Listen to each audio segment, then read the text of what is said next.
Fala pessoal, tudo bem com vocês? Eu espero que sim. Estamos no nosso GoCast, conversando com pessoas que são apaixonadas pelo que fazem. E no nosso papo de hoje, eu vou falar com uma artista que é super talentosa e o nosso papo vai ser sobre pintura de colecionáveis.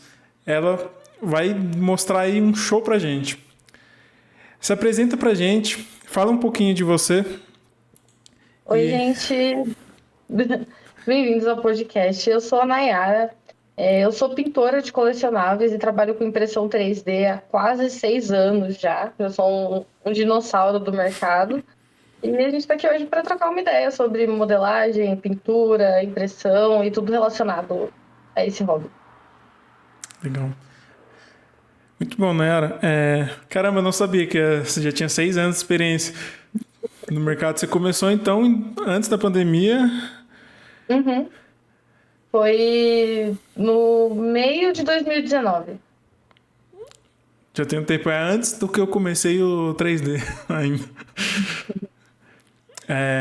Fala um pouco pra gente como foi a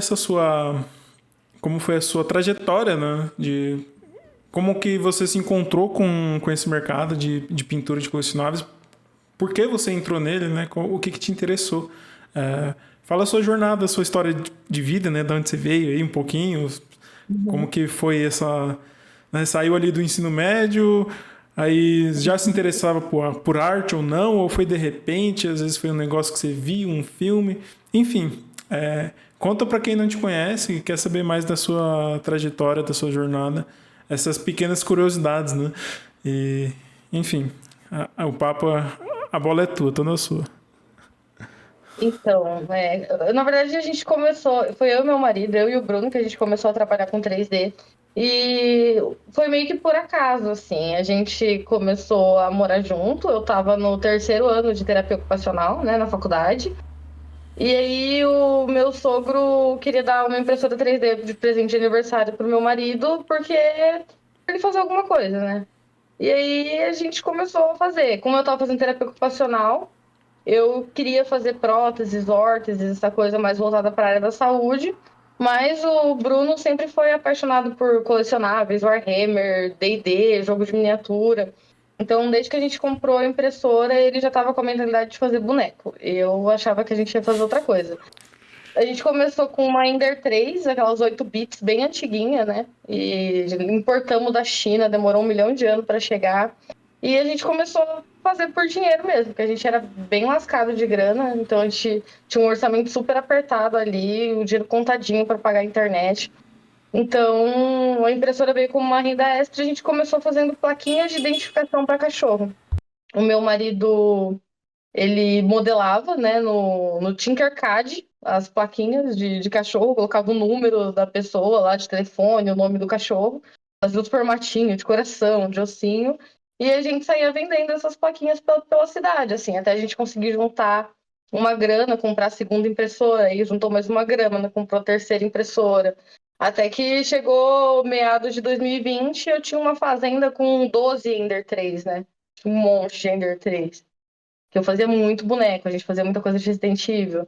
E começou bem assim, começou muito nada a ver, começou como uma necessidade financeira, fazendo plaquinha de cachorro, e acabou hoje a gente sendo especializado mesmo em fazer colecionáveis, figures, né? A gente hoje só trabalha com resina, eu abandonei a FDM há alguns anos. E não. Alguma razão especial para ter abandonado a. Ah, é muito sofrimento, né?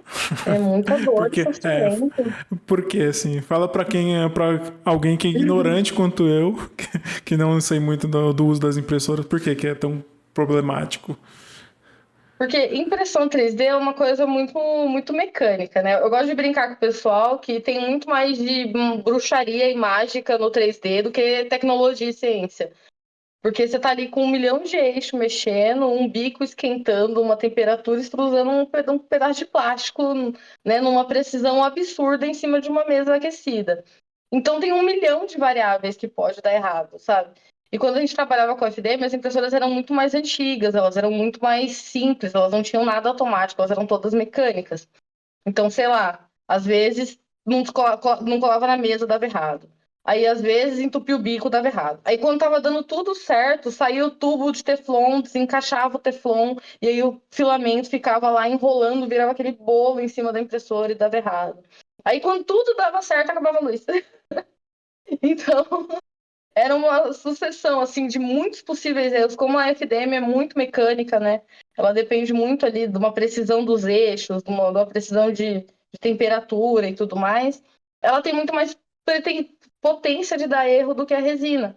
A resina ela tem uma tecnologia muito mais simples. É uma tela que liga, acende a luz, endurece a resina, sobe a mesa, faz a próxima camada. Então é uma impressora de um eixo só, uma tela só que liga, desliga, sabe? Então é muito menos complexo o funcionamento mecânico da resina do que da FDM.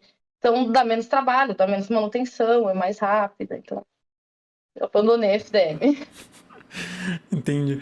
É, mas ainda hoje, as impressoras com tecnologias mais modernas, ainda é problemático assim? Você tem conhecimento? Assim, eu fiz alguns testes com umas impressoras um pouco mais modernas, como a Ender 3 S1. E assim, sabe quando você tá naquele relacionamento abusivo? Que aí você fala assim, seu ex fala, não, eu melhorei, eu mudei, agora eu tô diferente, agora você vai ter uma boa experiência comigo. E aí você vê que o relacionamento continua tão abusivo como há 5 anos atrás. Eu acho que eu tive. Mas eu vou tentar de novo. Não vou desistir ainda. Eu vou tentar de novo. Em algum momento. Então você imprime tudo, mesmo peças grandes, bases grandes, essas coisas, tudo em resina. Tudo em resina. 100% resina. Que eu já vi algumas pessoas recomendando fazer coisas mais detalhadas, né? Na resina e às vezes superfícies assim muito grandes e tal, fazer na FDM. Sim. Porque a resina ela tem muita dificuldade de. A resina a gente também está falando de uma coisa que depende de muita questão física, né? De mecânica, dos fluidos e coisas assim. Então, quando você faz uma coisa muito reta na resina, ela tende a dar muita sucção e aí dá muito mais falha. Por isso que coisas geralmente retas a gente tende a ter mais facilidade de fazer no impressor de FDM e coisas orgânicas a gente tem mais facilidade de fazer na resina, né? Mas uma coisa não exclui a outra. A gente pode imprimir tanto coisas pequenas, detalhadas e orgânicas na FDM, quanto coisas retas na resina. Só vai aumentar muito o nível de dificuldade para você fazer isso. E você tem que ter um pouco de experiência para mudar as configurações, posicionar o arquivo, etc. Entendi. E a faculdade foi tá com Deus? Que você estava fazendo, comentando? Eu fiquei até o 5º ano, você acredita? Eu fiquei na luta 2 anos, fazendo 3D e faculdade, fiquei até o 5º ano. Aí no último ano, faltava um estágio e entregar meu TCC, eu abandonei de vez. Eu não voltei. Falei, não, tá aqui. Mas aí a faculdade, então você estava fazendo mais para ter uma questão ali financeira também, um retorno. Eu Não tava é algo que você assim fazendo. amava fazer, que você desde criancinha sonhava em... Eu fazia faculdade em São Paulo, eu fiz psicologia em São Paulo. Só que eu era realmente muito pobre em São Paulo. Minha condição financeira era muito complicada. Eu morava no fundão da Zona Leste, tinha que pegar 6 horas de transporte público para trabalhar e fazer faculdade. E o custo E de aí vida em São Paulo é altíssimo. eu descobri que tinha faculdade pública, eu não sabia na época, né? 2012, faz muito tempo isso. Eu descobri que existia faculdade pública. E aí eu falei, nossa, será que eu sou tão burra assim que eu não consigo passar numa faculdade pública e ser sustentada pelo governo? Aí eu fui lá, passei na faculdade pública e fui sustentada pelo governo. Tipo, eu fazia faculdade porque eu ganhava bolsa moradia, eu ganhava alimentação, eu ganhava vários auxílios da faculdade que me ajudavam a existir nesse mundo. Então, foi bem por isso, assim. Então, quando eu consegui resolver a questão financeira com o 3D, eu não pensei muito, não. Foi bem fácil largar a faculdade. Entendi. É, completamente razoável. Eu perguntei de curioso mesmo. É que às vezes as pessoas elas mudam, né, de carreira e tal, e muitas vezes é Uhum. porque não, é o que eu amo fazer e tô fazendo outra coisa. Esse cara é advogado, médico, e quer ser artista e às vezes fica com medo de Fica mudar da preso, né? profissão, né, por causa da questão financeira, principalmente, muitas vezes. O começo foi muito difícil, na verdade, assim, porque a gente ganhava muito pouco, sabe? Fazendo as plaquinhas, a gente tinha uma renda de, às vezes, R$ 400 por mês, fazendo plaquinha de identificação. E aí a gente começou a tentar expandir as vendas, mas eu não sabia absolutamente nada de rede social, eu não tinha Instagram, eu não tinha uma facilidade com ser uma pessoa pública, por assim dizer. Então eu comecei a tentar vender pelo Mercado Livre. E era uma coisa meio louca, assim, porque a gente vendia no Mercado Livre em um dia, a gente tinha 48 horas para produzir e entregar. Então a gente foi lá no Mercado Livre, colocou um monte de foto de modelo, cinza mesmo, colocou o valor, e na confiança de que alguém ia comprar. E as pessoas começaram a comprar, assim, demorou um tempo, às vezes ficava semana, assim, ter uma venda, mas tinha uma venda ou outra, e a gente tinha que fazer super rápido na FDM mesmo, para entregar rápido. Então, a questão da qualidade, assim, nunca era muito levada em ponto nesse começo, porque não tinha nem tempo hábil para isso, né? Foi uma coisa que a gente foi desenvolvendo depois que foi criando os clientes, né? Criando uma tabela de clientes. As pessoas me perguntam um absurdo como conseguir clientes, né? E aí, tipo, é um paradoxo total, porque para você conseguir mais clientes, você tem que ter clientes. E para ter, tipo, para ter os primeiros clientes, tem que ter algum cliente que vai te indicar, entendeu? Então, eu dou um conselho péssimo para as pessoas quando elas me perguntam como começar a vender, que meu conselho é comece a ter clientes, que você vai ter mais clientes, basicamente. Eu acho que as pessoas muitas vezes querem saber é onde está a fonte, né? Onde é que tá o mel lá? Qual que é a rede social que você entra? Qual que é o grupo do Facebook que você entra que os clientes estão lá? E a gente sabe que não funciona, não é bem assim, né? Que funciona. Não. E Ainda mais.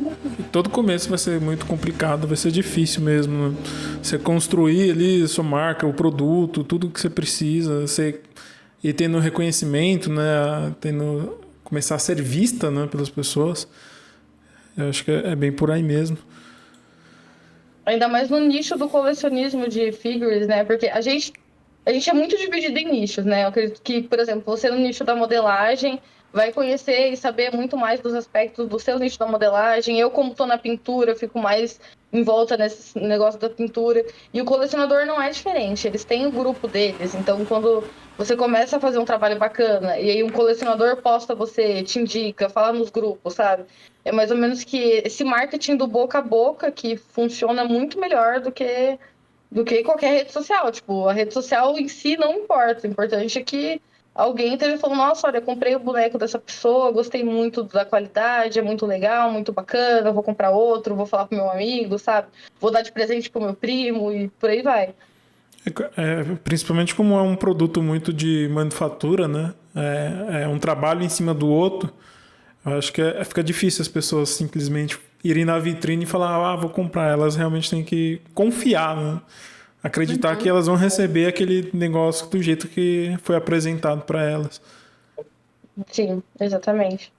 Acho que a gente pode conversar mais de como foi que você começou a desenvolver as suas skills, né, na impressão. Eu sei que deve ter tido muita prática, né, muito acerto e erro. Mas fala mais do negócio, né, que vocês começaram a desenvolver. Você já começou a falar do começo, de como foi.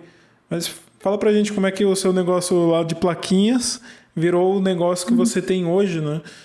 Hoje, para quem não me conhece, se estiver me conhecendo agora, eu tenho alguns segmentos que eu trabalho, por assim dizer. Não é um trabalho, é um trabalho. Hoje eu faço os bonecos para os clientes finais, eu faço os vídeos do YouTube, os tutoriais. Eu tenho algumas parcerias com algumas marcas, né? Tenho parceria, por exemplo, com a Eligo, com a Anycube, com a Chitubox. Acabei de fechar uma parceria hoje com a Lixi também, outro fatiador. E a gente também a gente produz resina, né, para impressão 3D e vende resina também, não só a nossa, como da Anycube e outros parceiros, né, que a gente trabalha. E isso começou muito do nada, assim, tipo, lá atrás eu só fazia os bonecos, né, eu só tinha interesse mesmo em produzir para o meu cliente final, mas, assim, as coisas vão sendo levadas meio que pela necessidade. Eu tinha necessidade de conseguir uma resina mais barata. Para mim conseguir uma resina mais barata, eu fiz acordo com a Anycube, só que para mim ter um preço melhor, eu tinha que comprar 200, 300, 500 quilos de resina. Eu não ia conseguir usar. É muito quilo de resina. Eu não ia conseguir usar tudo isso. E aí me deu a ideia de juntar um monte de gente que teria interesse também em pagar mais barato da resina junto comigo e a gente começar a fazer aquelas compras coletivas. Aí eu abri grupos de compra coletiva no WhatsApp, comecei a fazer acordos por impressora, né, e resina, e comecei a juntar o pessoal da comunidade. Eu sinto que antes a comunidade era um pouco mais dispersa, né, a gente ficava muito fechado em vários grupos, aí eu meio que juntei um monte de gente de vários grupos e falei, tá, vamos pagar mais barato juntos. E eu não sei, o Bruno tem certeza que foi nossa culpa, mas ele acha que a gente ter mostrado pro chinês, pra Anycube, que a capacidade de compra do Brasil, de realmente desovar esses estoques de impressora, fez com que tivesse mais estoque de impressora no Brasil. Antigamente não tinha. Primeiros estoques de impressora eu negociei para a Anycube que começar a trazer aqui para o Brasil, né? Acho que com Então, certeza. Eles vendem que tem venda, né? Tem saída, melhoram sim, pro comprador, pro cliente. sim. E aí um monte de empresa começou a trazer. A Eligo trouxe mais coisas, a Creality começou a trazer mais coisas, né? E aí eu acho que foi tanto uma questão de junção de momento, a gente juntou ali um momento de começo de pandemia, que estava um monte de gente em casa sem ter muita coisa que fazer, ou pessoas perdendo renda, com um momento do chinês também perdendo o mercado, tentando exportar mais produtos, né, tentando outros meios de mercado. Acho que juntou muito que o momento atual, econômico, político, social, com a minha necessidade, e aí a gente foi formulando aí toda uma comunidade. Então, de uma coisa assim, eu lá em 2019, entregando plaquinha de cachorro por aí do interior, para hoje a gente realmente, eu não sei, às vezes as pessoas falam que eu tenho um certo impacto na comunidade. Eu gosto de acreditar que eu trouxe um impacto positivo para a comunidade de certa forma, sabe? E quanto tempo que foi essa sua trajetória, né? Eu sei que já foram 6 anos, mas quanto tempo foi esse seu aprendizado de, pô, mexer na impressora, resolver os problemas que dá, começar a aprender sobre pintura, né? É, como que foi todo esse meio campo aí, esse gap, né, de tempo, até você ser uma profissional que está consolidada, fazendo isso há algum tempo, tendo sempre clientes recorrentes, e esse período de aprendizado, né? Para as pessoas que estão vendo entenderem que não basta só você comprar impressora e achar que você vai começar a fazer dinheiro, achar que é uma fábrica de dinheiro, né? Existe todo um processo de aprendizado, de produzir, e além de aprender a imprimir, né? Tem a parte artística de pintura também que precisa desenvolver. E como é que foi assim isso para ti? O tempo que você levou, Ah, né? O que você, foram se você estudou algum curso específico também, fica à vontade. Foi bastante tempo, viu? Porque eu considero que para a gente começar a imprimir bem, assim, imprimir algo que dá para vender, demorou bem uns 6 meses para a gente começar a tirar peças boas. Como eu falei, eu sou um dinossauro do 3D. Lá atrás não tinha muito tutorial, não tinha muito influencer, não tinha muita gente que falava sobre isso. As pessoas que falavam sobre isso, eles tinham a mentalidade de manter o nicho completamente fechado, de não compartilhar informação, de não compartilhar fornecedor, sabe? Era mais ou menos essa ideia que eu acho que hoje mudou um pouco, eu fico feliz que mudou. Então foi muito na tentativa e erro, foi muito no teste e na prática, né? Por sorte, eu passei 6 anos na universidade, meu marido passou 3 anos na universidade. Então a gente sempre gostou do pensamento científico. A gente sempre foi de testar muito as coisas, tanto os materiais como o potencial da máquina, quão bem a máquina imprime ou não. Então, foi muito na prática e foi muito tempo e foi muito teste e foi muito material gasto para o teste, né? Muitas pessoas acham que vai, tipo, comprar impressora e no primeiro litro de resina que ela comprar, ela vai imprimir a coleção inteira dela de personagem. Ela não considerou que ela vai ter que aprender a fazer todas as calibrações, que vai ter erro, que a inexperiência também leva a uma taxa de erro muito maior, né? E na pintura, basicamente a mesma coisa. Eu nunca fiz curso, eu nunca fui, assim, eu passei, como eu falei, eu passei muitos anos na faculdade. A última coisa que eu queria era mais uma pessoa me falando o que eu tenho que fazer ou não. Então, a maioria das coisas foi muito na prática, muito conteúdo em inglês, né? Não tinha conteúdo em português, então 90% do conteúdo que eu consumi para aprender foi realmente de pessoas dos Estados Unidos, da Europa, que já fazem isso há muito mais tempo, tem uma cultura de pintura muito mais longa do que a nossa no Brasil, né? Do próprio Warhammer, né? Os Do próprio colecionadores. Warhammer. E mesmo antes do Warhammer, eles pintavam muito os modelismos de militarismo, né? Uma coisa que para a gente não é comum, mas para o americano e europeu dos anos 40, dos anos 50, dos anos 60, era algo que é cultural o pai fazer com o filho, pegar lá, pintar as miniaturas de militarismo, uma coisa que para a gente aqui é muito difícil de ver, né? Então foi muito na prática mesmo, e quantidade, sabe? Não adianta você pensar que você vai pintar 5 bonecos e você vai ficar bom, porque não é assim que funciona. Eu já pintei. Poxa, teve uma vez que eu tinha uma planilha, né? Quando eu comecei, a gente mantinha uma planilha com o personagem, o cliente, o valor, tudo certinho, bem Uhum. organizadinho. A gente já não sou mais tão organizada. E eu cheguei a contar que em um ano eu pintei 278 bonecos em um ano. Tipo, é É quase um por dia. é muita prática mesmo. Sim, então é muita prática. Então, às vezes, assim, tudo bem, às vezes tem alguém para te orientar, né? Falar o que você deve comprar, o que você deve fazer, ajuda. Mas só isso não é o suficiente, não adianta sem a prática, sem a experimentação e tudo mais. Até porque, por exemplo, a gente vive num país super diverso. A gente tem no sul, que é super frio, úmido, e a gente tem o Nordeste, que é super quente e seco. Você acha que a minha tinta vai funcionar igual aqui e lá, sabe? Que a minha receita de quanta água eu coloco para diluir vai funcionar para os dois casos? Não vai, sabe? Essas pequenas divergências as pessoas têm que adaptar às necessidades dela.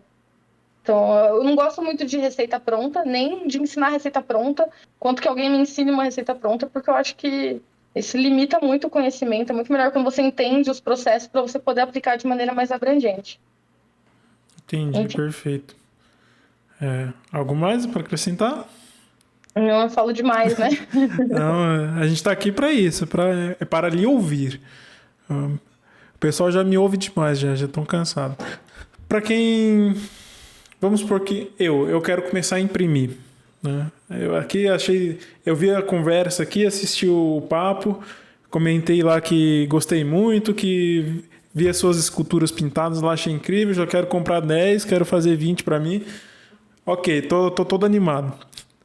E o que eu preciso para quem quer começar a fazer isso? O que ela realmente precisa, assim, que é essencial, né? Que não é aquela coisa de venda casada, né? Que, compre esse ou aquele, sendo que a pessoa só precisa de um e às vezes vendem 10 coisas. Então, da sua experiência, né? Para quem quer começar a fazer isso, o que você recomenda que a pessoa precisa comprar, né? De impressora, de tinta, pincel, aerógrafo, enfim. Os materiais do dia a dia que você usa, o que você recomenda e acha que é essencial para quem quer começar a fazer? E o que você recomenda, né?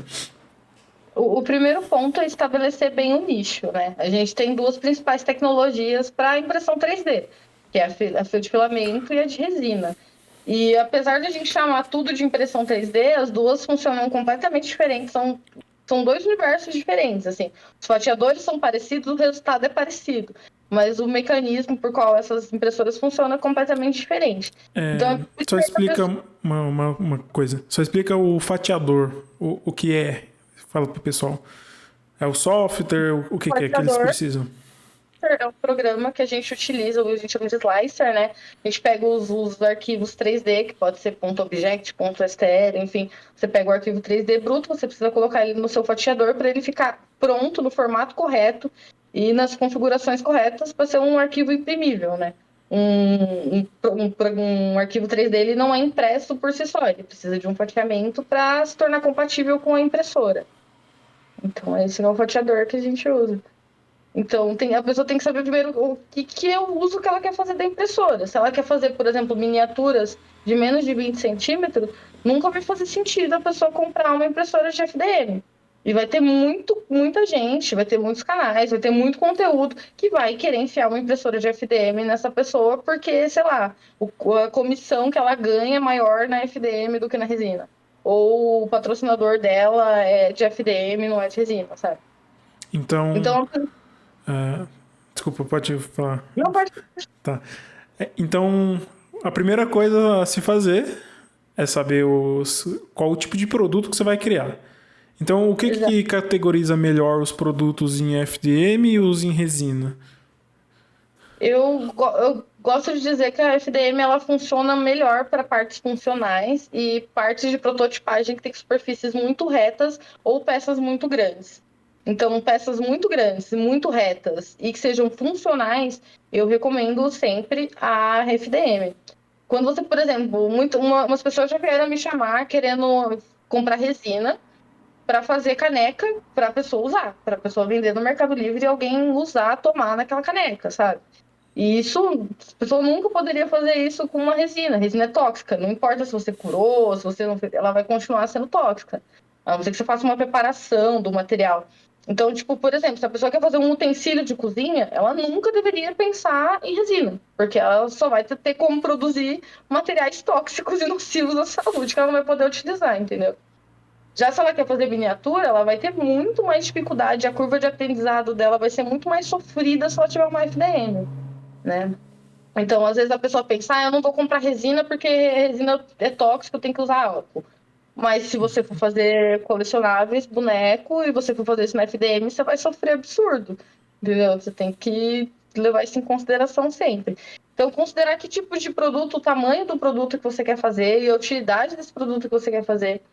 Se for para colecionáveis, né? O gasto fica muito maior quando a gente fala de boneco, porque daí a gente entra materiais para acabamento, entre eles cola, durepox, massas para modelagem, lixas, etc.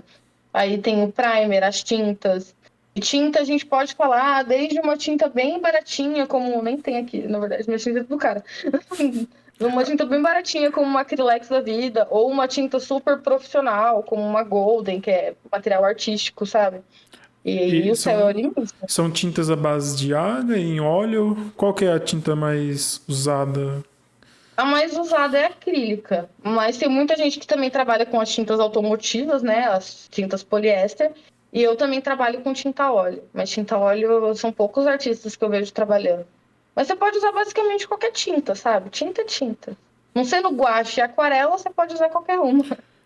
É, tem que ser tinta com fixação no Boa. boa, né? Que não é a base de água que some tudo, que nem a Sim. aquarela. É que o plástico, depois que seca a água, fica a tinta. A mesma coisa a óleo, né? Uhum. Que E, a tinta nada mais é que uma resina também, né? A tinta é uma resina. Enfim. eu acho que você pode falar um pouco mais sobre tintas, sobre marcas, sobre até Uhum. mesmo talvez o set de ouro das tintas, assim. Ah, é o branco, o magenta. Quais são as cores que você quer ter para pintar, por exemplo? Acho que é uma boa. Isso eu acho que varia bastante, porque, por exemplo, eu pinto muito personagens de jogo de terror e de jogo no geral. Então, a maioria dos personagens que eu pinto vão ser homens, barbudos, e a roupa deles provavelmente vai ser marrom ou preta. Então, o que eu mais uso aqui.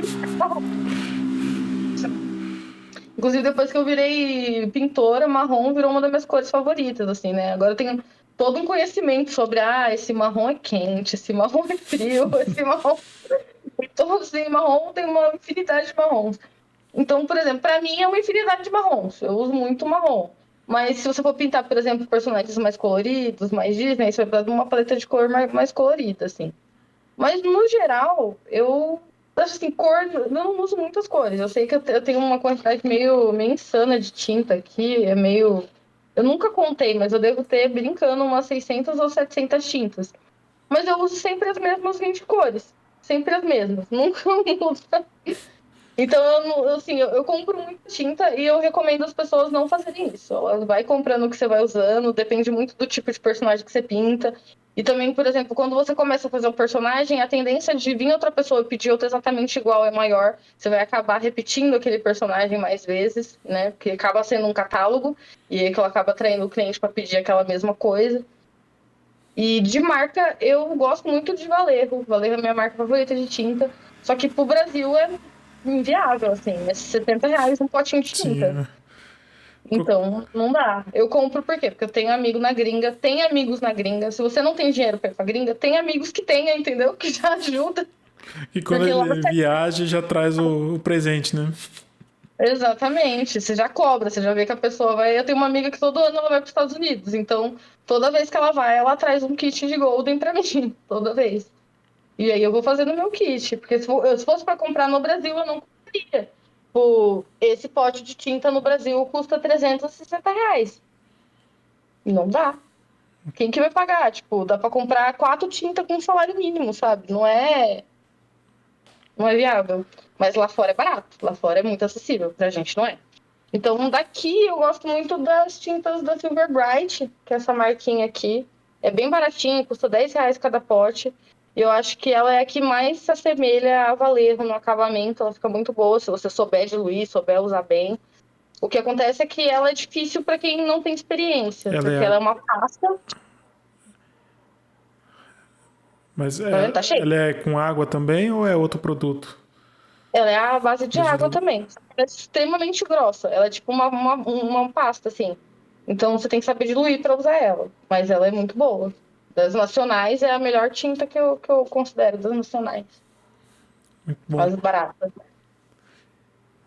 Pincel E eu não tenho muita frescura, não. Eu uso qualquer um. Eu uso pincel, é tudo de R$ 1 da China, qualquer um serve. é aquele pelo do pior que tem, né?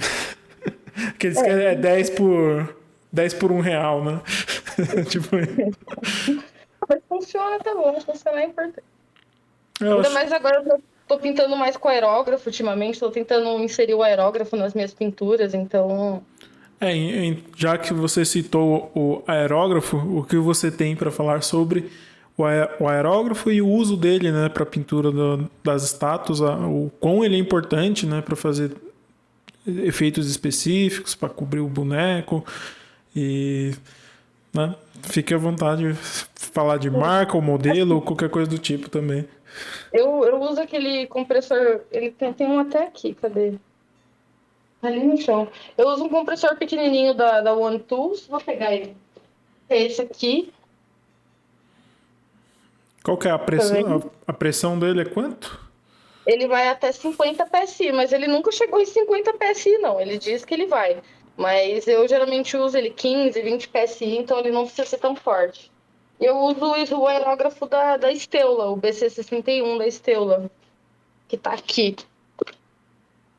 Tá tudo jogado, mas tá aqui meu aerógrafo. Inclusive, esse aerógrafo aqui, ele é muito guerreiro, porque eu tenho ele desde 2020 e ele continua funcionando bem. E eu tô inserindo aerógrafo agora, porque pra mim eu tinha um preconceito muito grande com aerógrafo, assim. As minhas inspirações de pintura são dos pintores de miniatura mais clássicos, como Sérgio Calvo, Ângelo Giraldez, sabe? E, tipo, eles usam técnicas de pincel muito avançadas que eu pago muito pau. Então eu acho que aerógrafo é meio que roubar, assim, é meio que quase que não pintar. É meio que um cheat. Eu acho aerógrafo muito não tem alma. Você só joga tinta ali em cima e o negócio fica pronto, sabe? Cadê o sangue? Você não tá sangrando pela peça. Você não tá com dor de tendinite pra fazer uma transição bonita. Então você pinta quadro. Você deve entender qual que é a satisfação de você conseguir fazer uma transição bonita numa pintura, né? Eu acho isso muito legal com o pincel. Mas eu tô tentando inserir o aerógrafo justamente para tentar fazer as pinturas parecerem mais com um nível de estúdio, né? Sair um pouco dessa coisa mais manual, que é o que eu gosto, mas a gente tem que fazer o que tem um valor agregado maior, né?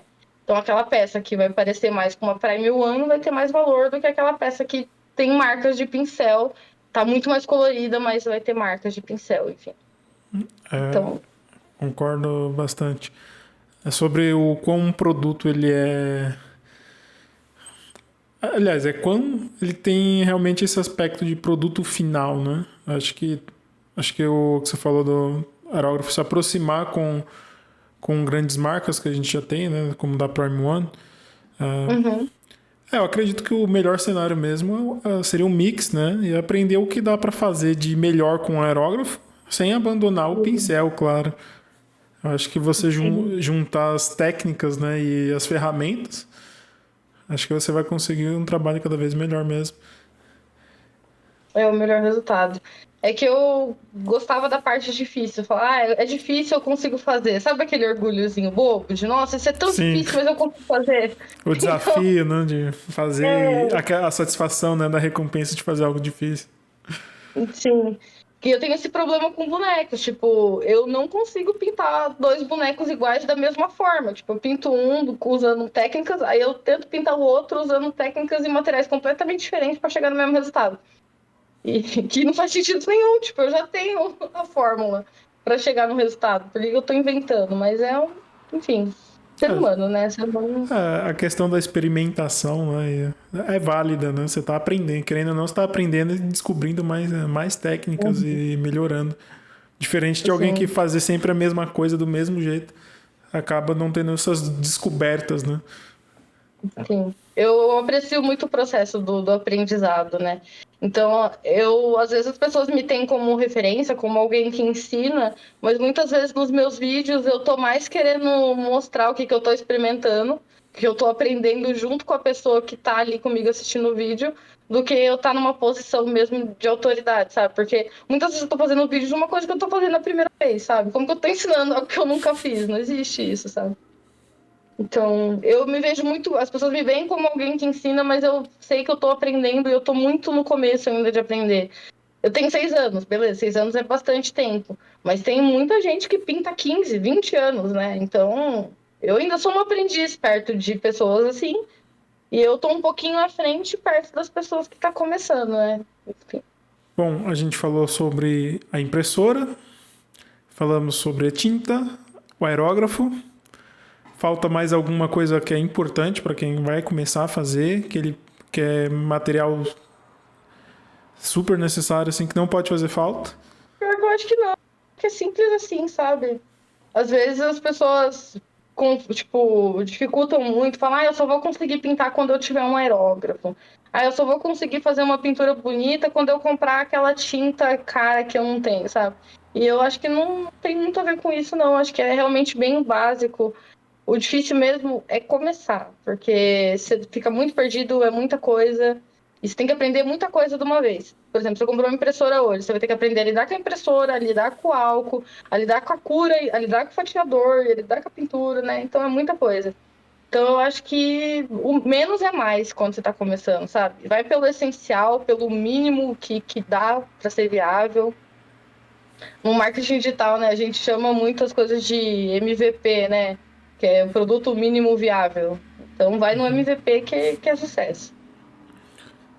Tá certo. É, eu não perguntei, né? Mas você recomenda alguma impressora em específico?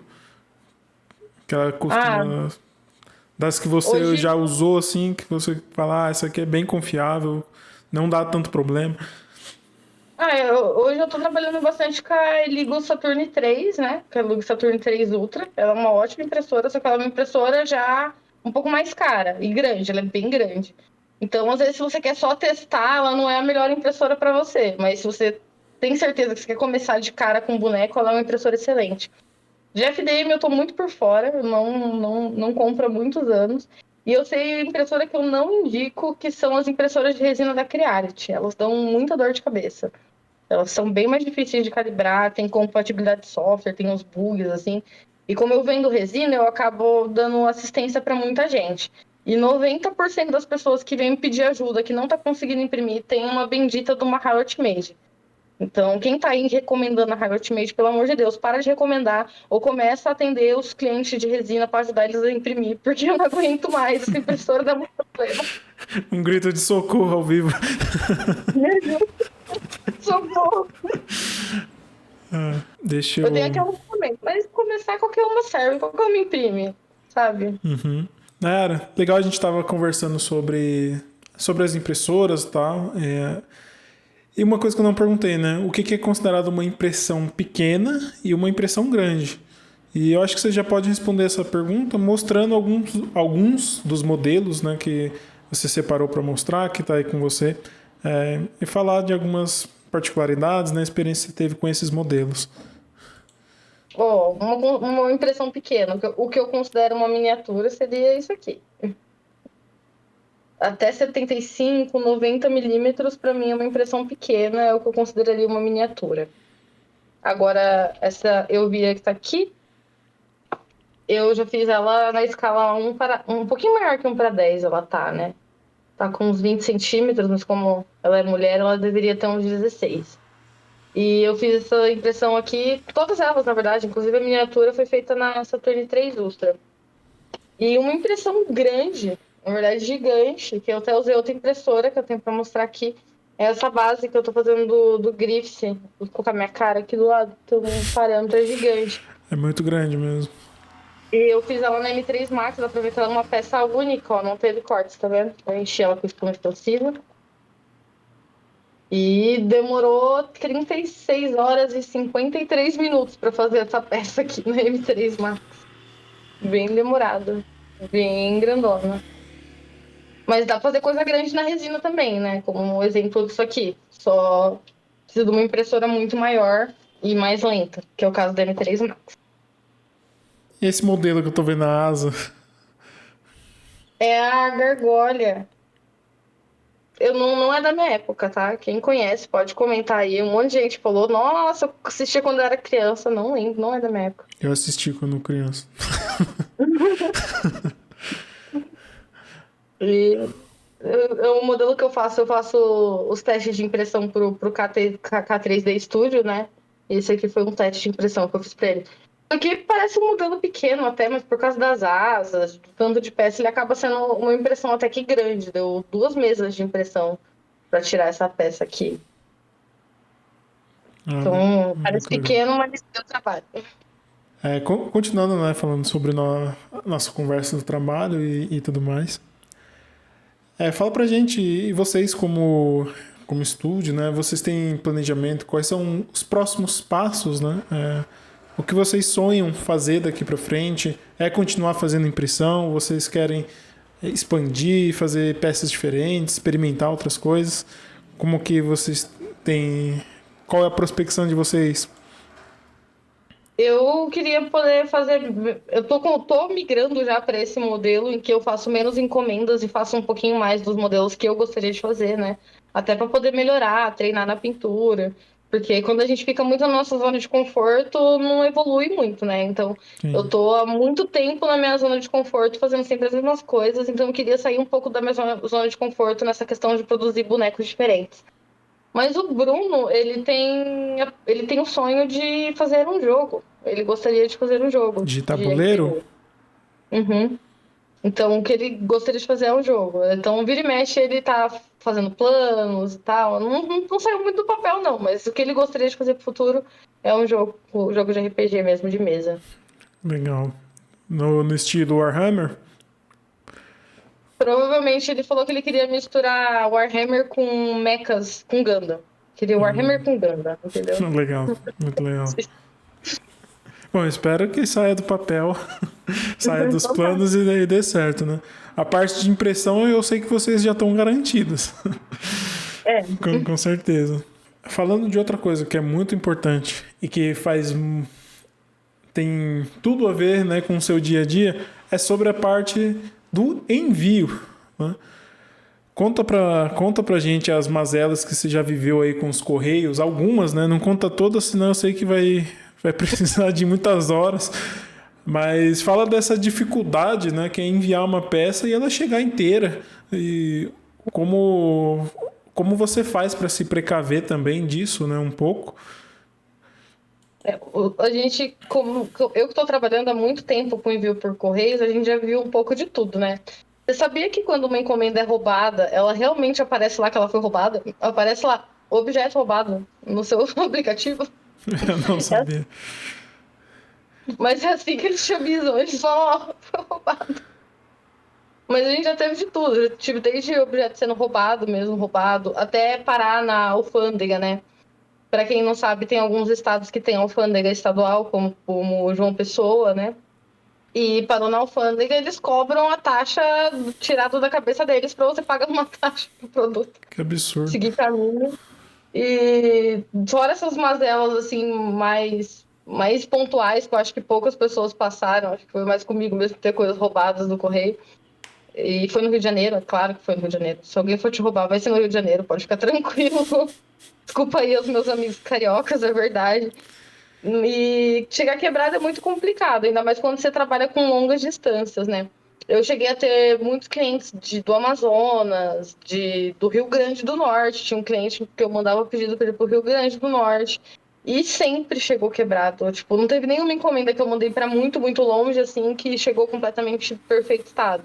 Às vezes até a caixa mesmo chega, assim, retorcida de tanto que eles amassam o negócio. Então, eu até fiz um vídeo no YouTube recentemente com dicas do que eu faço hoje para melhorar essa questão de envio dos correios, né? Eu uso isopor, frames, vários materiais que dá para você usar para melhorar. Aí, pessoal, já fica a dica aí, isso aí, já vai no canal dela lá para aprender como é que mandar a encomenda e chegar inteiro.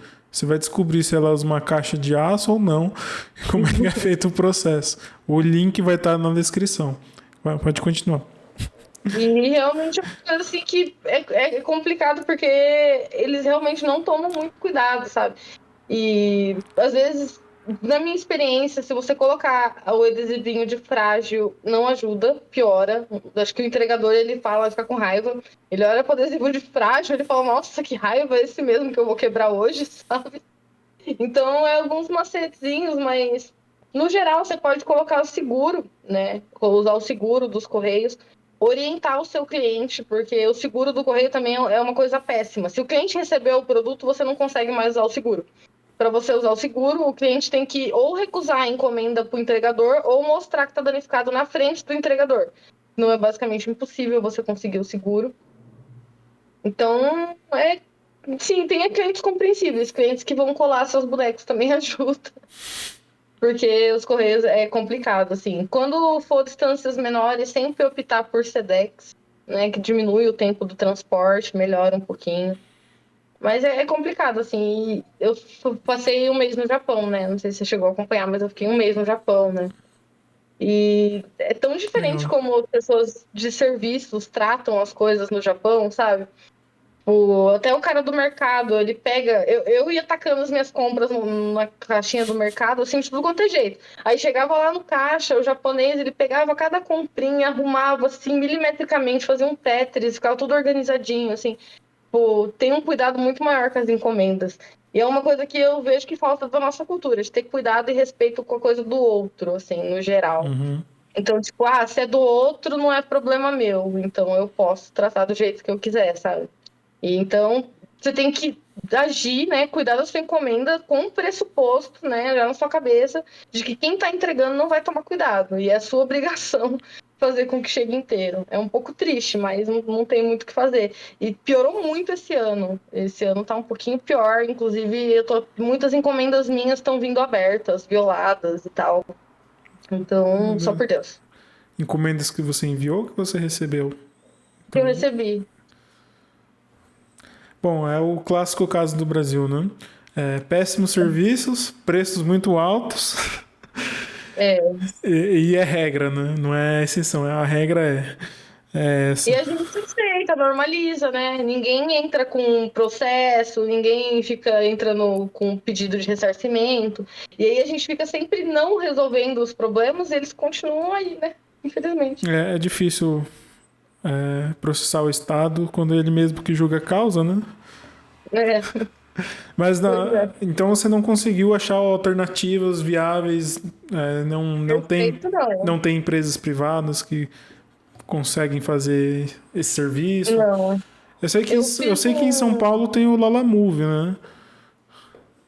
Eu uso muito a Jadlog, eu fiz um levantamento e nos últimos 2 anos eles perderam 26 encomendas minhas. Nossa, é muita encomenda. É bastante. O correio perdeu 3. Foi roubado 3 do correio. Só foram. E os três foi no, no Rio, né? Tem alguém que gosta bastante de colecionável lá. Eu espero que for, né? Porque eu fiz com bastante carinho no personagem do Fatal Fury. Era... Bom, mas lembrando, pessoal, a Nayara ela tem as dicas para você que está tendo dificuldades de enviar coisas no correio, coisas frágeis. Acesse o vídeo dela e vê como é que ela tem feito para diminuir, amenizar essa dor, né? Outra coisa que a gente ia conversar um pouquinho, você pode abrir um pouco para a gente sobre valores, né? O quanto que você costuma ter de custo, né, para fazer uma peça, talvez. Eu não digo seus custos, mas assim, a resina, né? 1 quilo de resina, quanto que produz? O que você consegue produzir com 1 quilo de resina, por exemplo, né?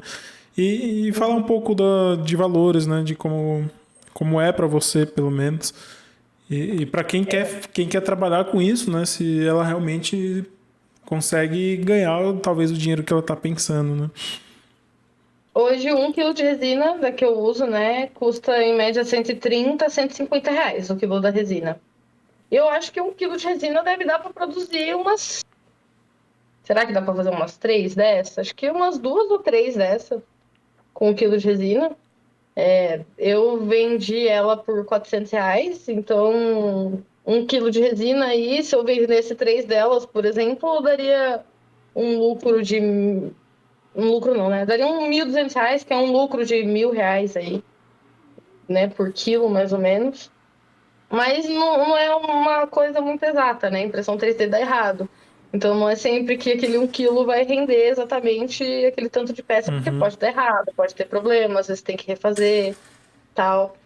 Então, no geral, a gente cobra R$ 1 por grama de resina. Então, por exemplo, se alguém pedir uma impressão, ficou 200 gramas, a gente vai cobrar R$ 200, mais ou menos, por aí. Facilitar o cálculo, né? Porque nisso a gente já conta a taxa de erro, os outros gastos, tá? Já é um valor que consegue cobrir ali os custos e dar algum lucro. Mas quando a gente está falando de peça pintada, é muito diferente, porque cada pessoa vai demorar um tempo para pintar, vai gastar determinados materiais, né? Eu pinto relativamente rápido. Essa Elvira, eu acho que eu demorei 1 hora e meia para fazer ela, mais ou Mas menos. só isso de tempo? Eu acho que eu demorei 1 hora e meia, 2 horas, porque eu gravei o processo dela. Então eu tenho uma média de quanto eu gasto por causa da gravação. Mas eu acho que eu demorei no máximo umas 2 horas para fazer ela. Foi bem Então é rápido. rapidinho, entendeu? Então, para mim, eu posso cobrar R$ 300 nela e ainda vai valer a pena. Mas é claro que se você for uma pessoa que vai demorar ali 2, 3, 4, 5 dias para fazer um boneco, você não vai conseguir cobrar R$ 300 e continuar valendo tanta pena assim, entendeu? Então, isso é uma questão que tem que levar em conta. E no mais é isso, assim, a questão de dar lucro ou não, é você ter sucesso ou não nas impressões e o produto que você entrega, né? Porque se você fazer um produto um pouco mais feio, você vai ter que cobrar menos, ou vai ter menos saída, e etc. Então, eu acredito, muita gente, quando eu comecei, a galera falava que não dava para viver disso, fazendo isso. Talvez naquela época, com a impressora de filamento, era um pouco mais difícil mesmo do que é hoje está bem mais fácil. Mas eu acho que tem que ter volume, assim, não adianta. Só se você fazer umas peças muito exclusivas e vai vender um boneco por R$ 2.000, mas isso é exceção da exceção. Até porque no Brasil a gente não tem um público tão grande assim que está disposto a pagar R$ 2.000, R$ 3.000 no boneco, entendeu? Aí, Então eu digo, eu, para quem quer saber disso, volume é importante, entende? sim. Eu acredito também, quem ali vai pagar 2.000, R$ 3.000, talvez ele já prefira comprar Oficial. um boneco ali que já é licenciado, né? Mas Uhum. também achar por 2.000, dependendo do boneco, não vai achar nunca. Porque tem Sim. bonecos que é 10, 15 mil, R$ 20.000. É realmente muito caro pra gente. E por isso que eu acho que esse mercado mais autoral, né? Ali que funciona muito na base do fanart, né? Eu acho que Uhum. ele ganha espaço porque realmente as pessoas, a grande maioria quer ter um boneco legal em casa, né? Mas não tem acesso para pagar ali R$ 5.000 num boneco que vai usar de decoração. E a Então, questão do fanart tem muita potência aí também, porque muitas vezes os oficiais não são tão legais. Tipo, a gente vai ver, por exemplo, a Capcom. A Capcom é péssima em monetizar os colecionáveis que eles fazem. Eles fazem pouquíssimos bonecos, e os bonecos que eles fazem são super simples, são edição limitada de colecionador, sabe? Então, tipo, às vezes o oficial mesmo não entrega, não tem tanta coisa para oferecer para o consumidor. E aí entra, eu acho, o nosso papel, tanto do modelador, fazendo um projeto legal, quanto de quem está produzindo a peça, né? Para atender esse vácuo do mercado, esse lac que fica aí, né? tem popularizado bastante, né? A impressão 3D com acesso. E, e o pessoal, né? Os artistas que fazem Patreon e páginas, também sites que vendem arquivos, né? É outra pergunta, né, também, né? Geralmente os seus clientes, eles já vêm com a peça para você imprimir com Geralmente, um sim. arquivo? Ou você Geralmente, costuma sim. comprar também e vender? Tipo, eu vou tentar aqui experimentar. Sei lá, você achou uma peça do Goku, comprou de alguém. Aí você pinta e tenta vender ou você só realmente produz o que já estão encomendando? Agora que eu estou produzindo os modelos para o K3D, eu estou começando a produzir umas coisas que não são encomendas e estou tentando vender pronto. Mas, no geral, o cliente já vem com o modelo, já vem com a ideia, né? como eu atendo clientes que eu já atendo há muito tempo, são clientes que já têm, assim, algum conhecimento de STL, já vão eles mesmos atrás do modelo, já compra, já manda. Então, facilita bastante o meu trabalho, né?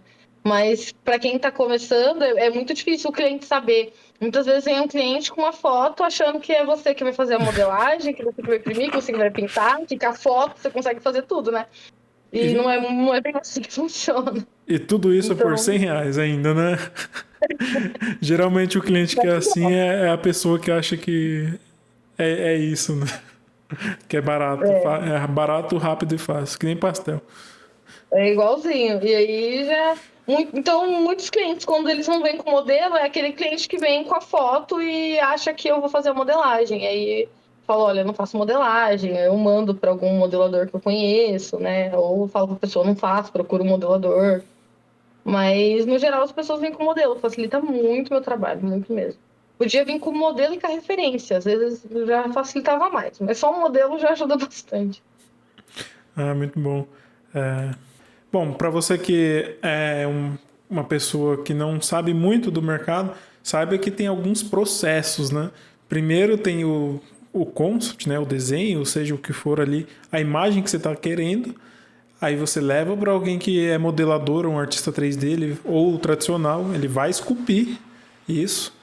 No caso 3D, né, ele vai precisar esculpir no digital, vai gerar um arquivo que é o arquivo que vai para impressão 3D. Se for um artista, um escultor tradicional, ele já vai imprimir em argila e vai entregar pronto para você em argila, pelo menos, né? Talvez ele mande para pintura. Só para você saber um pouquinho o processo. Saiba que isso tudo não é rápido e não é barato. E não é fácil. E não é fácil. Não, facinho, rapidinho você faz. Também é uma especialização muito alta, tanto para o escultor quanto para o pintor. E a parte de impressão também tem muita coisa técnica envolvida que também não é simples e rápido. Então saiba que você não está procurando um produto ali que é um bonequinho que nem você vê da China ali, que é cabeça de Homem-Aranha, pé de Batman, né, e barriga do Shrek. Não, não é por aí. E é aquilo que eu falei bem no começo da nossa conversa. Todas as áreas são muito específicas e muito diferentes, sabe? Então, quando você encontrar um profissional que faz tudo isso, é loucura, assim. Eu acho que eu mesmo me especializo mais na parte de acabamento e pintura. O Bruno é mais especializado na parte de fatiamento, de mexer nos softwares e tal, né? Ele mexe com nadinha de modelagem, pelo menos modelagem SolidWorks, alguma coisa ele faz. Mas a gente nunca falou assim, ah, não, vou modelar também, porque a gente acha que o nosso trabalho já é uma parte grande para aprender, para se desenvolver. Não adianta também querer abraçar o mundo. Eu vejo muito isso, de que muita gente fala, ah, se você não vai fazer dinheiro na impressão 3D, se você não modelar, imprimir e pintar, você tem que fazer tudo. Senão você não vai conseguir fazer dinheiro, sabe? E aí você tá colocando mais empecilho na frente da pessoa do que realmente ensinando alguma coisa. Se você já pinta e imprime sem necessidade de modelagem, aí eu acho que sim, você deveria entrar, se especializar. Mas tem gente que não começou nada e quer começar tudo ao mesmo tempo, eu acho isso um pouco insanidade, assim, eu acho que é coisa demais. Tá certo. Tá perfeito. Fala pra gente, né? Compartilha. Quais foram, eu não sei quais foram, ou pelo menos os principais, né? As pessoas assim que mais te inspiraram nessa questão de fazer impressão, né? Você citou 2 nomes na pintura, mas eu acho que você pode falar um pouquinho, falar os seus favoritos assim que você tem como referência, né? Os artistas ou as pessoas que fazem impressão. Pô, eu não acompanho ninguém que faz só impressão. É bem difícil. Eu realmente acompanho mais a galera da pintura. E eu acompanho mais a galera da pintura que é gringo, assim. Eu gosto muito. Eu gosto das pinturas do Sérgio Calvo, apesar que eu acho que ele é um péssimo professor, que a didática dele é horrível, mas ele faz um trabalho muito bom, sabe? Eu gosto muito dos conteúdos do Squidmer. Ele também é um pintor de Warhammer, né? Como é Ele o nome ganha. dele? É o nome dele ou do Squidmer. canal É dele? do canal dele. Ele é sueco, eu acho que eu nem sei Squidman. pronunciar o nome dele. Mas o canal dele é o Squidman. Ele ganhou o Golden Demon. Já não sei se você está familiarizado com o Golden Demon. Não. O Então, que, o que é esse Golden prêmio? Demon é uma competição. O Warhammer tem competições, né? Então, ele tem uma grande competição de pintura e o ganhador ganha US$ 100.000, que é o Golden Demon. Você ganha tipo um demônio de ouro mesmo, feito de ouro no valor de US$ 100.000. E ele ganhou, acho que 2 vezes já o Golden Demon como o melhor pintor de Warhammer, sabe? Muito bom. Ele é um ótimo pintor. Ele faz um conteúdo muito didático pra internet.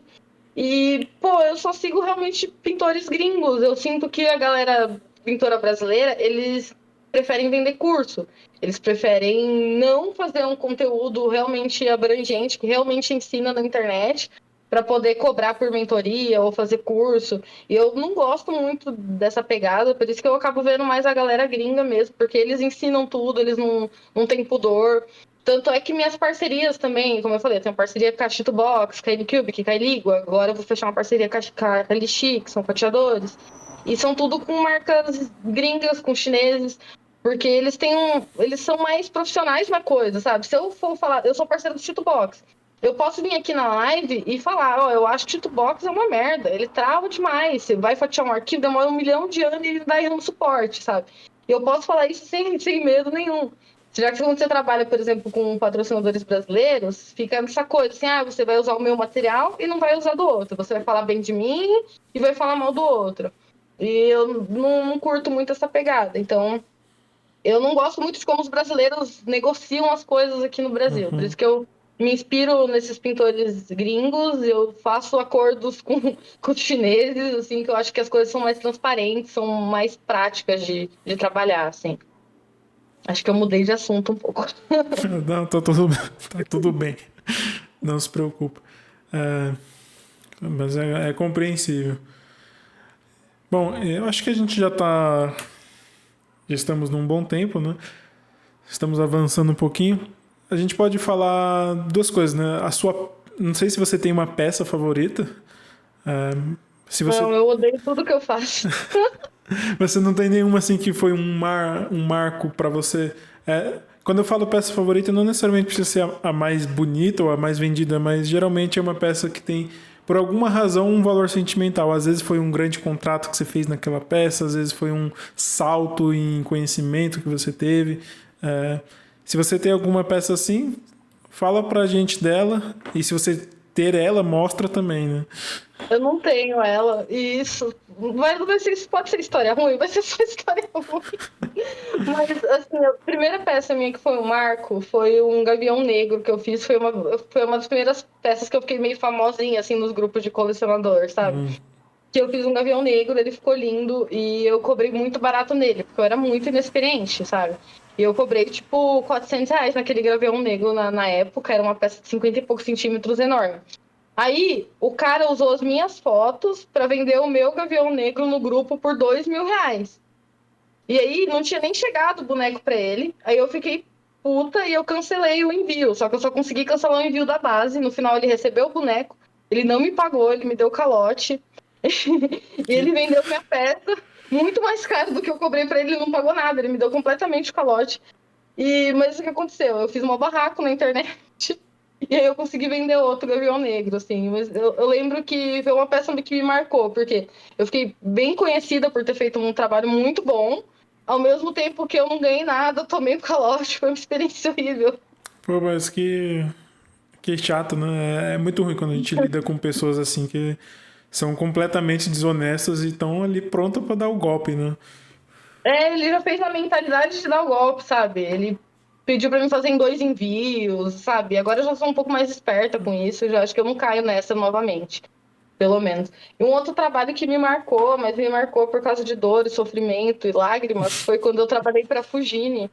Eu fiz 92 bonecos de mini Fujines do molho de tomate, sabe? Pra Fujini. E eu tive 13 dias para imprimir, pintar, dar acabamento e entregar esses 92 bonecos, assim. E foi uma maratona absurda, assim. Eu fiquei vários dias virada e tal. E eu tava fazendo um trabalho com um cara que pegou o trabalho. Tipo, o cara... Aí, é outra história ruim. O cara, ele é de uma empresa de 3D aqui da minha cidade, né? Tudo profissional, tem até endereço no Google. E aí ele não conseguia atender essa demanda. Então ele falou para a empresa que estava atendendo, que foi ele que fez, só que ele contratou o meu trabalho para fazer, sabe?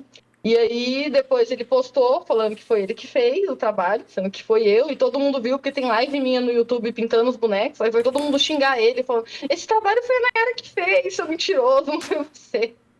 E ele ainda me deu calote de R$ 300 também, não quis pagar. simplesmente não quis pagar. Era um pedido de Porque, R$ 10.300. Ele pagou 10 mil, os R$ 300 ficou faltando, ele não me pagou até hoje. Então é outra história ruim aí. Esses trabalhos me marcaram muito. Enfim, o calote marca no coração mesmo. A gente aprende muito, né, com os calotes. A gente aprende muito a se proteger, né? A se proteger um pouco mais. Inclusive para. é que foram trabalhos muito grandes, assim, tanto o Gavião quanto o Fugini, foram trabalhos muito grandes, que fiz muito trabalho, eu trabalhei muito naquilo, sabe? Então, Sim. tipo, a coisa já ia ganhar um certo reconhecimento por ter sido um trabalho muito grande, mas ainda vem a história ruim atrás do cliente fazendo merda. Enfim. Obrigado por compartilhar suas experiências, né? Nos ensinar com seus erros ou com suas infelicidades, se eu posso dizer assim. Mas espero que isso tenha parado de acontecer e Para a gente vai que, ficando esperto. você tenha clientes bons, né? É sempre bom quando a gente tem aquele cliente que paga antecipado. Ele nem. Esse é o cliente bom, é o que paga antecipado e não pede alteração. É o Exatamente. cliente, Não reclama depois. é o cliente favorito. Bom, mas e você que está assistindo a gente? Compartilha suas histórias aí. Você já tomou calote? O que você já sofreu aí na mão de picareta? Deixa nos comentários, fala com a gente, compartilha a sua história. Fala que a gente te escuta aqui e aprende também com os seus erros. Que bom, você não precisa sofrer sozinho. Compartilha, compartilha seu sofrimento conosco aí nos comentários e deixa a sua história. Inclusive para você que é artista, né? Fica a dica aí que tome muito cuidado com clientes que pagam só depois do serviço. Sempre tenta ter um sinal, pelo menos, né? Se for cliente novo. Cliente gringo também dá calote. Tem que ficar esperto, viu? Gente picareta tem em todo o mundo. Acho que às vezes no Brasil tem um pouco mais, mas enfim, fica esperto aí que toma muito cuidado para entregar trabalho sem receber, essa coisa toda. Se possível, tem os contratos e... Bom, aquela história que você já sabe, né? Ainda que a parte jurídica ainda seja muito problemática no Brasil, de certa forma dá algum medo, né? Alguma segurança para quem comete coisas... É uma questão que eu queria falar, inclusive, que, assim, a gente aprende todas essas coisas, né? A gente aprende a imprimir, a gente aprende a mexer no STL, a gente aprende a mexer na peça, a pintar, dar o acabamento. Mas ninguém fala do quanto a gente tem que aprender a lidar com as pequenas burocracias. Como funciona o Mercado Livre, como funciona o Mercado Pago, como funciona o Correios, como funciona as redes sociais, marketing digital, né?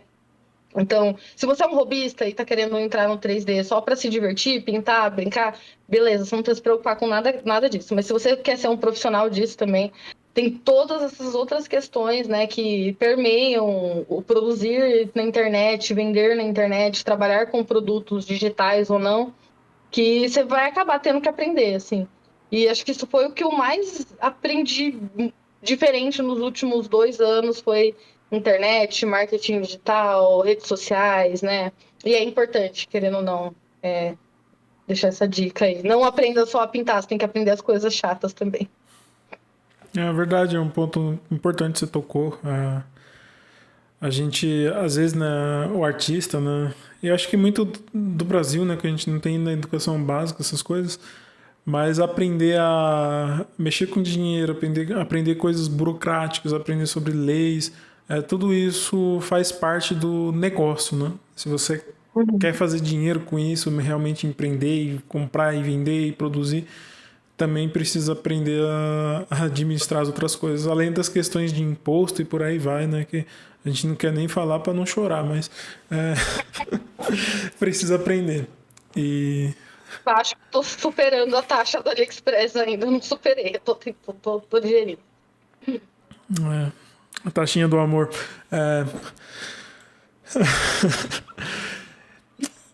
Não emitiremos opiniões sobre isso nesse momento, mas acho que já deu para entender, né? Nara, também é um momento que a gente sempre tem aqui, que é a dica do profissional, né? O que você pode compartilhar com quem está fazendo impressão 3D, né? Está começando, ou às vezes já faz algum tempo. Que dica que você considera assim de ouro, que foi para você pelo menos foi assim um divisor de águas, né? Para quando você aprendeu que mudou muito assim o seu setup de trabalho. Compartilha com essas pessoas que estão querendo saber mais, né? Aprender com você, aprender sobre impressão. O que você considera assim muito top de compartilhar e que você não achou fácil, né? Assim, se não achou no YouTube fácil, foi realmente um aprendizado especial. Nossa, fica um pouco difícil, porque quando você já sabe as coisas, tudo parece fácil, sabe? Depois que você já sabe. É verdade. Mas eu sempre falo, eu dou dicas horríveis, minhas dicas são péssimas, né? Minha dica para ter mais cliente é tenha clientes para ter cliente. Então, eu vou meio nesse sentido também. Mate a sede bebendo água, né? Eu vou mais nesse sentido na minha dica sobre pintura e impressão 3D também. Que feito é melhor que perfeito. Às vezes você fica paralisado, às vezes você fica com medo de arriscar. Eu vejo muita gente que chega pra mim e fala: ai, mas eu tô com medo de pintar a peça e estragar ela e coisas assim, sabe? Mas feito é melhor que perfeito. E a cada erro você aprende e você ganha uma experiência, sabe? Então é não ter medo de errar, porque às vezes você ficar paralisado é muito pior, você não saber o que fazer, sabe? Já que você não sabe o que fazer, faz alguma coisa. Se der certo, bem, você aprendeu. Se der errado, bem também, você também aprendeu. Então, é uma coisa que eu tento trabalhar. Eu tenho muita dificuldade em terminar meus projetos. Tipo, eu começo 1 milhão de coisas e não consigo terminar nada. Então, muitas vezes eu tenho que colocar na minha cabeça, tá, eu preciso terminar, eu preciso ir pro próximo projeto, eu preciso, sabe, fazer as coisas saírem da minha cabeça e ir pra realidade. Foi assim que eu comecei o YouTube. Meus primeiros vídeos são terríveis, são muito ruins. Mas hoje eu acho que a gente já tá chegando num nível melhor de qualidade e tal. Então não fique com medo de ser horrível no começo, sabe? Só faz alguma coisa que, se você fazer por tempo suficiente, aquilo vai dar certo, vai ficar bom. Mas não pense que tempo suficiente é 1 mês, 2 meses. Às vezes tempo suficiente é 1 ano. Às vezes tempo suficiente é 1 semana. Tipo, não se frustra pelo seu processo espelhado em processo dos outros, porque você também não vê o que aquela pessoa fez para estar ali, você não vê o por trás do resultado, você só vê o resultado. E as pessoas gostam muito de mostrar resultados muito melhores do que da realidade, ou mostrar coisas muito boas na internet que nem sempre condizem com a experiência de produzir, sabe? Então, muitas vezes eu mostro um trabalho que nem o do trabalho do Fujini mesmo. Eu poderia só ter aparecido, mostrado lá uma mesa com 100 bonecos pintados, fiz em 1 semana, perfeito. Mas quem me acompanhou na live viu eu 6, 7 horas fazendo bolinhas e olhinhos de personagem e sofrendo, sabe? Então, é um conselho, não é nada muito inovador, é meio que um papo coach. Feito é melhor que perfeito, só faça. Acho que daqui em diante a gente tem que fazer as perguntas começar com como, né? Aí a gente vai continuar a pergunta. Legal, acho que isso serve muito também para gente que pratica qualquer arte, né? Seja música, ilustração ou escultura. Esse do feito é melhor que o perfeito, ele é de ouro, porque quanto mais você produz, mais você consegue aprender. É muito melhor você produzir 10 peças em 1 ano do que você produzir 1 peça só no ano. O seu aprendizado vai ser muito menor se você fazer isso. Porque você tem 10 vezes mais coisas que você errou, 10 vezes coisas a mais que você aprendeu. Então, isso você pode levar essa dica aí para todas as áreas, que vai funcionar muito bem. Bom, a gente já está indo aqui para os nossos finalmente. Nayara, compartilha com a gente o que você tem, né, de produto. Não se preocupa que vocês estão assistindo, que todos os links das redes sociais da Nayara vão estar na descrição, o Instagram, as redes que ela entra em contato, que vocês podem entrar em contato com ela, vai estar tudo na descrição do vídeo. Não precisa se preocupar em anotar nada e pausar o vídeo, não precisa. Mas eu vou pedir para a Nayara compartilhar o que ela tem, que ela seja curso ou produção, ou às vezes se tem alguma peça aí que está em stand-by pronta para venda, Mostra ela e já anuncia aí, vai que alguém compra. Então, hoje eu tenho o meu canal do YouTube. Quem não se inscreve no meu canal, gostar de pintura, de impressão 3D, ver eu passando meus perrengues lá no meu canal, se puder se inscrever lá no Made in Heaven Studio. Quem quiser ver mais o que eu tô fazendo no dia a dia, eu tô mais pelo Instagram mesmo, tô bem ativa, tento estar todo dia lá mostrando um pouquinho do que eu tô fazendo, né? Depois vocês veem o resultado lá no YouTube. Hoje eu vendo resina, então se você quiser comprar resina ou comprar um filme ACF para sua impressora 3D, você pode ir no meu site, que vai estar embaixo, na descrição do vídeo. E curso, o pessoal me pede muito para fazer um curso, mas por enquanto eu não tenho curso, eu tô pensando em fazer. Como eu falei, eu tenho uma dificuldade com curso, mas eu tô trabalhando isso. E quem sabe ainda esse ano sair um curso de pintura, de introdução à pintura para o pessoal que quer aprender todos os sofrimentos que eu demorei anos para aprender ele de maneira bem caprichadinha num curso, eu pretendo fazer sim. Mas acho que é só isso, gente. Eu faço a minha resina também, mas no momento eu tô sem resina, mas mês que vem eu vou ter resina, então quem quiser testar minha resina também vai estar no meu site. E pode tirar dúvida comigo no Insta, eu sempre respondo, sempre que possível, quando sobra um tempinho. Às vezes é muita gente, mas eu tento responder todo mundo. E é isso. Um aviso, não sei quando esse vídeo vai sair, mas se ele sair antes, eu vou estar também na Campus Party esse final de semana, do dia 9. Vou estar lá com um boneco, com impressora, vai ter uma standzinha lá da Made in Heaven. Então, se você estiver passando lá na Campus Party, quiser trocar ideia comigo, eu vou estar lá. Show. Bom, esses foram o jabá da Nayara para vocês. Quem gosta aí de escultura, gosta de impressão, tá entrando nesse mercado, não deixe de acompanhar o canal dela, não deixe de seguir ela. Eu estava vendo já algumas coisas, já aprendi várias coisas ali e recomendo muito o conteúdo dela. Tenho certeza que vocês que querem aprender assim vão achar um pote de ouro ali e muito conhecimento aí de graça no YouTube. E depois, mais para frente, se Deus quiser, ela vai ter um curso para vocês que querem aprender mais no passo a passo ali.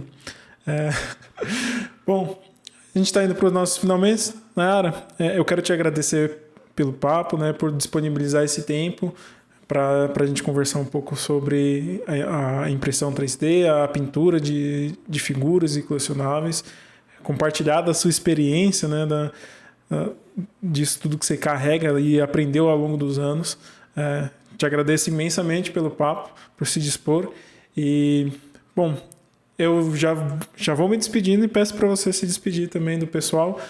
Dar o seu boa noite aí, suas palavras finais, seja como for, fique à vontade. Eu que agradeço pelo convite, foi um papo muito, muito bacana. Acho que o pessoal vai rir e chorar aqui nos comentários. E é isso, muito obrigada para quem assistiu até o final. Não se esqueça também de se inscrever no canal aqui que vos fala e deixar o like. Deixar o like é muito importante, viu, gente, dos vídeos. Ajuda muito. Ajuda muito. E é isso, obrigada. Obrigadão. Show. Bom, complementando, deixa o like, o comentário e assista. Essas são as 3 coisas, o combo imbatível para você ajudar qualquer pessoa que produz conteúdo no YouTube que você gosta, que você quer ver crescer. Faz essas 3 coisas aí. Deixa ver os vídeos em looping, vai dormir, deixa em looping, veja, reveja, mande pros amigos, pro tio, pra todo mundo. Isso aí. E complementando, para você que quer aprender escultura digital, você que está começando nessa área, eu tenho alguns cursos que também vão estar na descrição. Confere o link, se quiser tirar dúvida, falar pessoalmente comigo, entra na comunidade do Discord ou manda mensagem no Instagram que eu respondo assim que eu ver. Ok? Então, bons estudos para todos e Deus abençoe vocês.